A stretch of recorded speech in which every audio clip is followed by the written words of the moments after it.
এবছর চড়কের পুজোয় ঘটে গেল এক অদ্ভুত ঘটনা। আজকের দিনটা কোনো সাধারণ দিন না। আজ এমন কিছু দেখাতে চলেছি যে সারা বছরে একবারই দেখার সৌভাগ্য হয়। একজন নতুন মায়ের নিত্যদিনের রুটিন কিন্তু সকালে উঠে খুবই ব্যস্ত থাকা, কিন্তু আজকের এক্সাইটেডমেন্টটা না অন্যরকম ছিল, জানো তো। আজ চড়কের শেষ দিন। আজকে সারাদিনের ক্লান্তি দূর করব বিকালে চড়কের মেলায় গিয়ে। জানো তো, এইবার আমাদের চড়কতলায় 10 জন, 20 জন, 30 জন নয়, চড়কতলায় সন্ন্যাসীর সংখ্যা ঠেকে গিয়ে দাঁড়িয়েছে 70 জনেরও বেশি। ঠিক কতজন সেটা ওখানে গিয়েই জানতে পারবো, আর সেটাই তোমাদের সাথে আজকে শেয়ার করছি। আর কি দেখলাম সবটা জানতে হলে ভিডিও শেষ পর্যন্ত কিন্তু অবশ্যই থাকতে হবে। হ্যালো গাইস, আমি তাপসী। কেমন আছো তোমরা সবাই?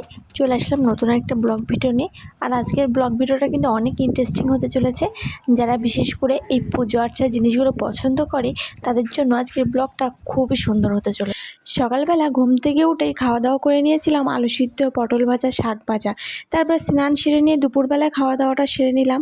মাছের ঝোল ছিল, মাছের তেল ছিল, পাকা পটলের ভাজা ছিল। সেদিন গরমটাও কিন্তু খুব জোরদার পড়েছিল। দেখতে দেখতে সন্ধ্যা নেমে আসলো, তারপর আমি গোছাতে শুরু করে দিলাম। আমি আগে মেয়েকে গুছিয়ে দিয়েছি, এখন আমি গুছিয়ে নেব। মা ওইদিকে খুব তাড়া দিচ্ছে। মা বিকালবেলা একটু মাঠে গেছিলো। গ্রামের মানুষদের সকাল বিকাল মাঠে না গেলে কি আর হয়? সকাল হলেই আগে মাঠে ছুটবে, বিকাল হলেই মাঠে ছুটবে। কিন্তু আমাকে তো মাঠে এখনও যেতে হয় না। শ্বশুর বাড়িতেও মাঠে যেতে হয় না, বাবার বাড়িতে কোনো কোথাও কথাই নেই যাওয়ার।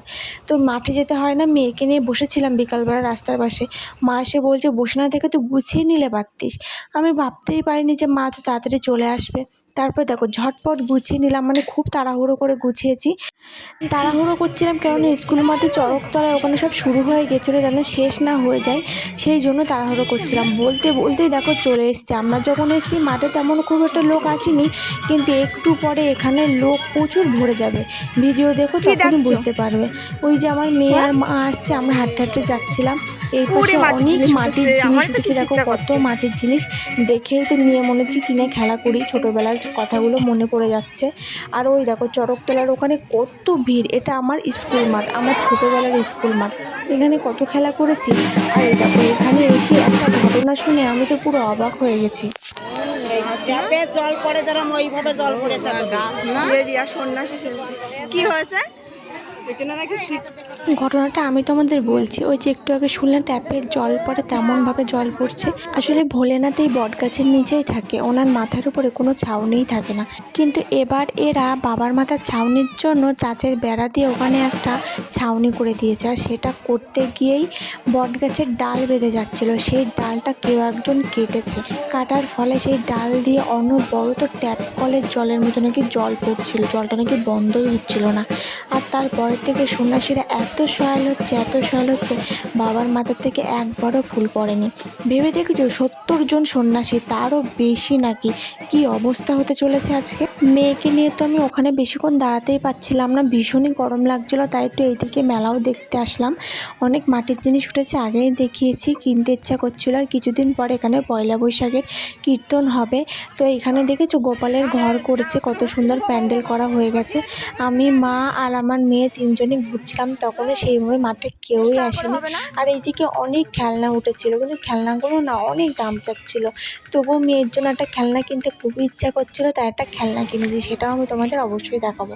আর এই দেখো চাবির রিংগুলো কত সুন্দর লাগছে। এই দোকানগুলো কিন্তু এবছর নতুন বসেছে, এত দোকান বসে না।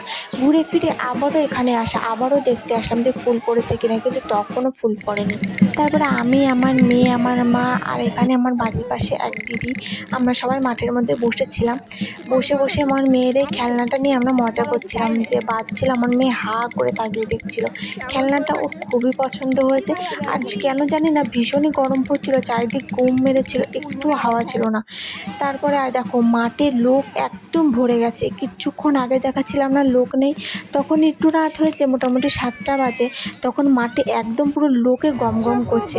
দুটো আইসক্রিম কিনে খেলাম, কিন্তু আইসক্রিমের টেস্টটা একদম ভালো ছিল না দাম হিসাবে। ওই যে আমি আর আমারও সেই দিদিটা, এই যে দিদির থেকে বেশি ছাড়া কম না। তারপর একটু ঘুগনি কিনেছিলাম, ঘুগনিটা শেষ হতে না হতে আমার বাবা চলে এসেছিল, বাবা এসে জিলিপি কিনে দিল কিছুটা, আর বাড়ির জন্য একটু রোলও নিয়েছিলাম। ওখান থেকে বাড়ি আসতে ইচ্ছা করছিল না, দেখো কত লোক গম গম করছে, কিন্তু মেয়েকে নিয়ে আমি আর বসতেই পারছিলাম না ওখানে।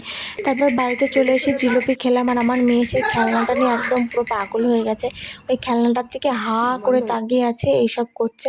তারপরে এগরোল খেলাম, আমার বাবা দেখো আমার মেয়ের সাথে পুরো মেতে। তাহলে চলো আজকের ভিডিও এখানেই শেষ করলাম। তোমাদের চড়কের মেলা কেমন কাটলো অবশ্যই আমাকে কমেন্ট বক্সে জানিও। তো টাটা বাই বাই সবাইকে, সবাই ভালো থেকো। और एक सब्सक्राइब करके जाना प्लीज़ प्लीज़ प्लीज़।